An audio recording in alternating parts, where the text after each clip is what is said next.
In the previous video, we introduced amino acids, and we talked about how their speciation changes as the pH changes, and we know that that's dictated by the pKa of the amine group and the carboxylic acid group.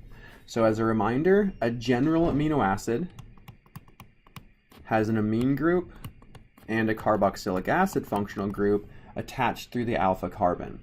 So in this video, we're going to think about what this amino acid looks like and what the charge is on the individual functional groups as the pH changes, or as we transition from the fully protonated to the fully deprotonated form of the amino acid.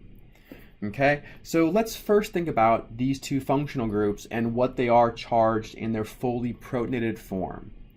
Okay, so the amine group, like ammonia, is neutral when it's deprotonated or in its basic form, but when it's converted to its fully protonated form or the acidic form, it has a +1 charge, right? And that's because of the lone pair here.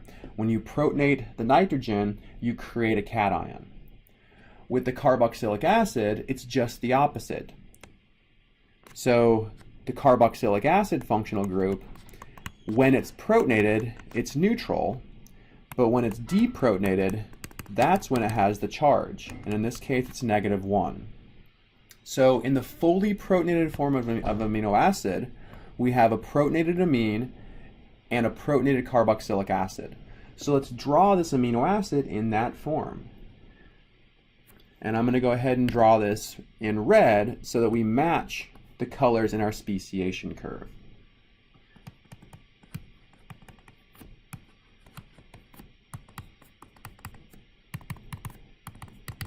So in the fully protonated form, we have the nitrogen protonated, the amino group protonated, which has a +1 charge, and we have the carboxylic acid protonated, which is neutral, right? So that's important because this means that in the fully protonated form, an amino acid has a +1 charge, okay? So everything in this red line here has a +1 charge.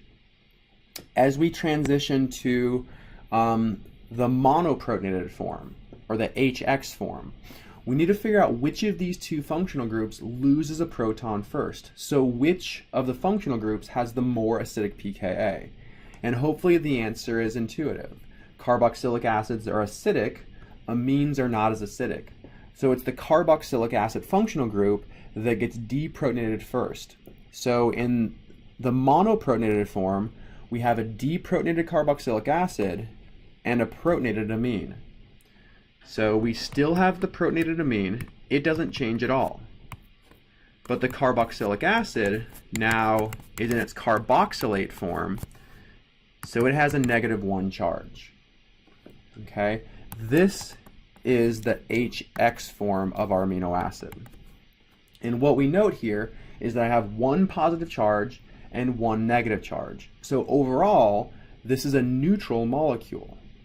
Okay, we're going to see as we learn more about amino acid chemistry that it's important. So when we create the chemical species that's perfectly neutral, this is an important form of the amino acid.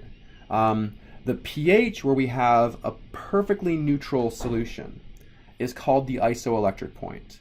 And we'll focus more on that later. But what we note here is that since this is the form of the amino acid that's perfectly neutral, this is going to be the form of the amino acid we need when we're looking for our isoelectric point. Okay, and in this example, we have 100% abundance of this form at a pH of 6. Okay, the other thing I want to note about this molecule is that we have a positive charge and a negative charge. So we have two charges, and they're at spatially distinct locations. Okay, and when you have two different charges at spatially distinct places in the molecule, we call this a Zwitter ion. Okay, amino acids are Zwitter ions. So that means they have positive charges somewhere and negative charges somewhere else. All right, so let's go ahead and finish this up by thinking about the form of the molecule in the fully deprotonated form. So we now have everything deprotonated, so both functional groups are in their fully deprotonated form. So the amine is deprotonated and the carboxylic acid is deprotonated. So we no longer have NH3, we now have NH2.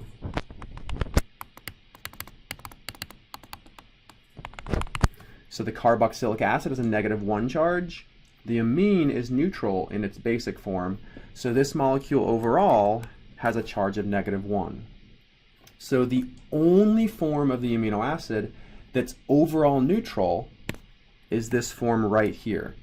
This is the only form of the amino acid that's a Zwitter ion.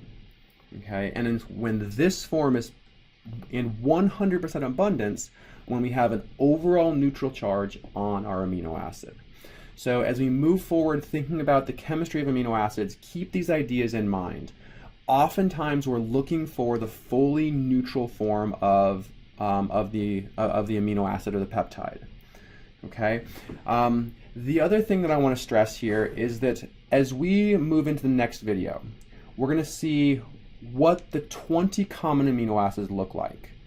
And an important thing to keep in mind is that most of the functional groups that we're going to see that can be protonated or deprotonated are amines and carboxylic acids. So as you're thinking about the charge of the different chemical species, just remember that when amines are protonated, they have a +1 charge. When carboxylic acids are protonated, they have a neutral charge. When amines are deprotonated, they're neutral. When carboxylic acids are deprotonated, they have the -1 charge.